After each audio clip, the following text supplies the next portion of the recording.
Bolsões Astrais, adaptados de Ele, Meu Amigo Espiritual, ou O Encapuzado, de Luiz Carlos Carneiro. Em Desdobramento Consciente, o autor é levado por um amigo espiritual a conhecer algumas regiões no astral para aprender e relatar. Compilamos alguns trechos que descrevem locais que atraem espíritos que vibrem na mesma sintonia. São alertas e advertências que nos ajudam a meditar no sagrado conselho Orai e Vigiai do nosso Divino Mestre. Percorríamos um deserto de solo pedregoso, avermelhado e poeirento, vestes coladas ao corpo por abundante transpiração, nenhuma vegetação, por pequenina que fosse. Não havia nada, a não ser pedra e poeira, surgindo detrás de enorme pedregulho, uma figura humana. Despido, estava completamente coberto daquela poeira nojenta o horrendo ser, apresentando o corpo retalhado por enormes cortes, dos quais abundantemente o sangue escorria. Nas mãos sustinha as vísceras abdominais expostas. Olhos gazeados, denotando enorme medo, voltava a cabeça em todas as direções. A criatura era uma chaga ambulante. Vês aquele homem? Pois saibas que corre sem rumo certo para este deserto. Há mais de 2 séculos. Suicidou-se. Atirou-se de um penhasco. Agora corre sofrendo as dores, sentindo-se cair no vácuo, segurando as próprias vísceras, temendo os urubus que voejam sobre si. Vislumbrando ao longe vários pontos que se moviam mansamente de um para outro lado. Estranhos seres humanos, mas tal qual gado humano. Usavam as mãos e os joelhos como patas, na postura normal a qualquer quadrúpede. Estavam inteiramente nus, mugiam como bois e comiam cascalhos, fazendo escorrer pelos cantos da boca o pó misturado com a saliva.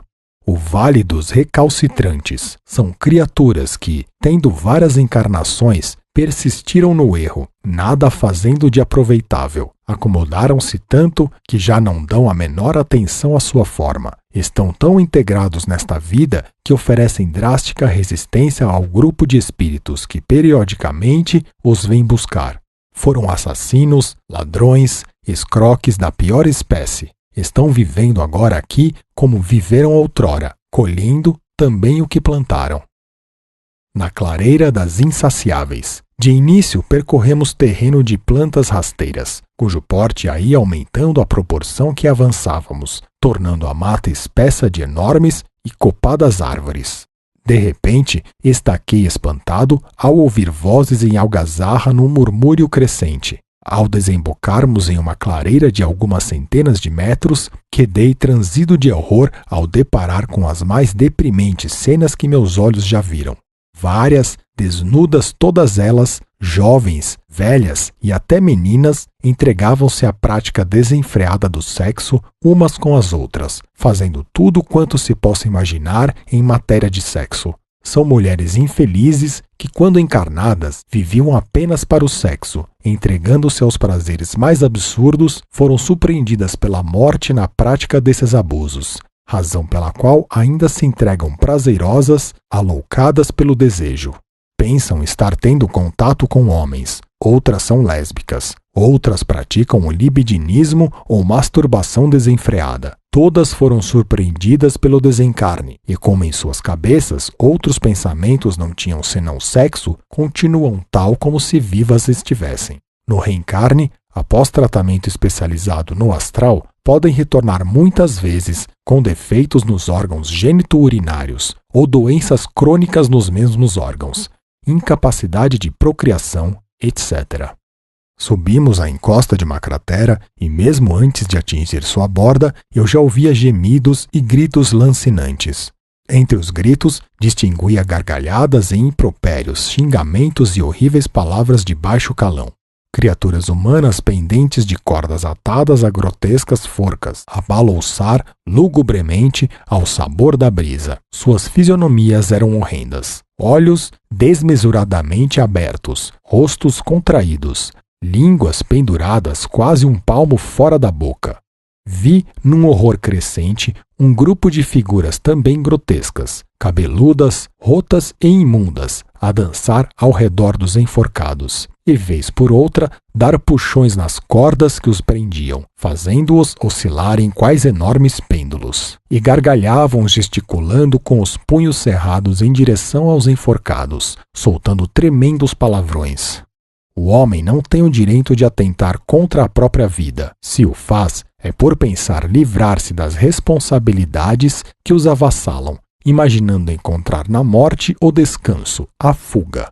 E o que conseguem, afinal? Nada mais, nada menos que o prolongamento da agonia que sentiram ao pôr termo à vida. Agonia esta que pode estender por séculos e séculos. Os que os rodeiam são inimigos espirituais, foram adversários em algumas encarnações, e agora vingam-se como querem, aumentando consequentemente o sofrimento desses infelizes. Uma cidade. Ali estavam as casas, os hotéis, cabarés, cinemas, prostíbulos. Em suas ruas, automóveis trafegavam em louca disparada, sem, no entanto, suas rodas tocarem o solo. Grupos nas esquinas cantavam o som de um violão, gargalhando de vez em quando. Às portas dos prostíbulos, onde a música ecoava, nos mais diversos ritmos, ajuntamentos aformavam-se. Risadas, barulhos de vidros quebrados, cheiro acre de álcool. Num prostíbulo, no salão apinhado de gente, estacamos junto a uma mesa. 2 mulheres e 2 homens estavam bebendo, rindo elas sob as carícias dos seus companheiros em suas partes mais íntimas, sobrepondo o plano encarnado a este. Uma mesa, 2 homens e 2 mulheres, coladas a eles, em pé, mas curvados sobre seus corpos, aquelas mesmas entidades. Os sentados são encarnados, estão inteiramente dominados por estes, que são seus obsessores. São usados como cobaias, fazem tudo quanto estas mentes desencarnadas os obrigam. Assim, transmitem os prazeres para eles. Em outra região do umbral, casinhas toscas amontoavam-se sobre uma montanha, separadas por estreitíssimas veredas, a exemplo das favelas do Rio de Janeiro, só que essas eram de barro batido, inclusive os telhados.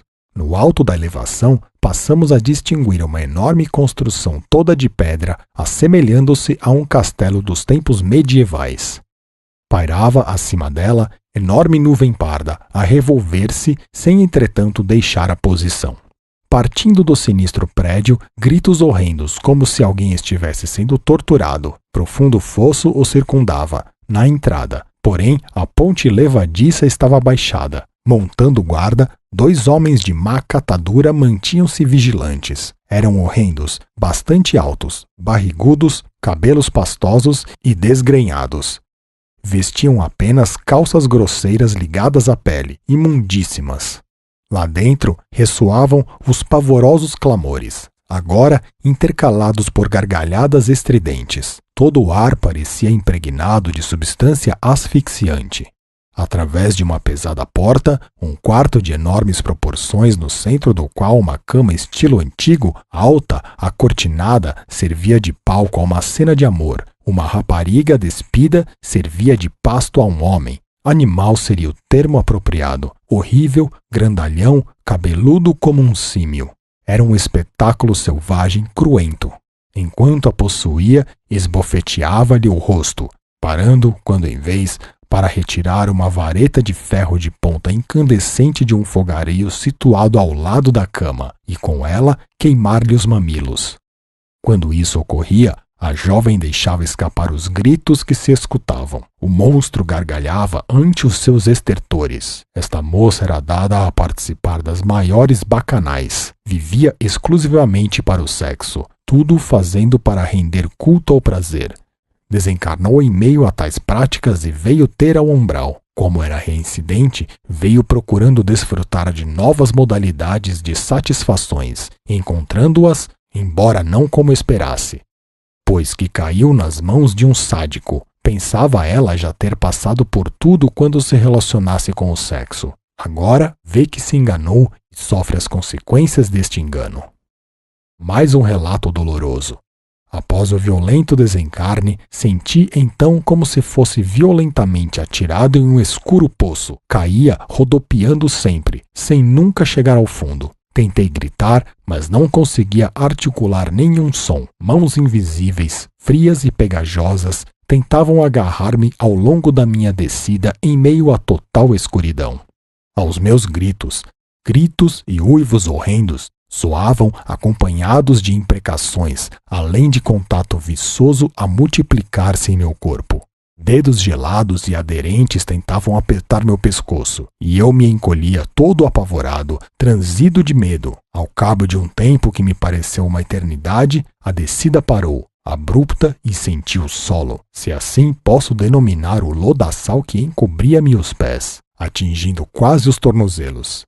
Era lama gosmenta e terrivelmente fétida. Braços estendidos para frente, pensando evitar possível obstáculo, comecei a caminhar. O chapinhar de meus passos naquela massa nauseante provocava um barulho ensurdecedor, e no meio dele destacava-se um grito alucinante, a cada passada elevando-se no charco. Em certos trechos, mãos seguravam-me as pernas, levando-me a sacudi-las, apavorado para em seguida ver-me preso por outras, até que dezenas delas detiveram-me, tornando-se baldos nos meus esforços para livrar-me de tais garras. Perdi então o equilíbrio, mergulhando no lamaçal. Que mau cheiro insuportável! Vomitei tal o meu enjoo. Recrudesceram mais intensamente os uivos e gritos aterrorizantes. Completamente aloucado, levantei-me e comecei a correr. Corri, afundando-me mais e mais naquela lama podre. Depois de muito tempo, cansado, comecei a chorar. Senti-me no pântano e com a cabeça entre as mãos solucei amargamente. Gargalhavas estouravam por toda a parte. Ali permanecem em escuridão. Não se veem um ao outro, chafurdados na lama grosseira e podre que atapeta o chão. Gritam, correm alucinados, como se apenas há um dia ou poucas horas ali estivessem, em vez de séculos inteiros. Vez por outra, um deles é retirado e submetido a torturas, ocasião em que brigam entre si a fim de disputar o lugar, pois que têm ânsia de ar puro, de claridade. E, mesmo sabendo que vão sofrer ingentes suplícios, disputam esse privilégio, ficam aí até que se arrependam de suas faltas e roguem uma oportunidade, a qual imediatamente lhe é dada. Deus a todos ouve, o que atesta a sua suprema bondade.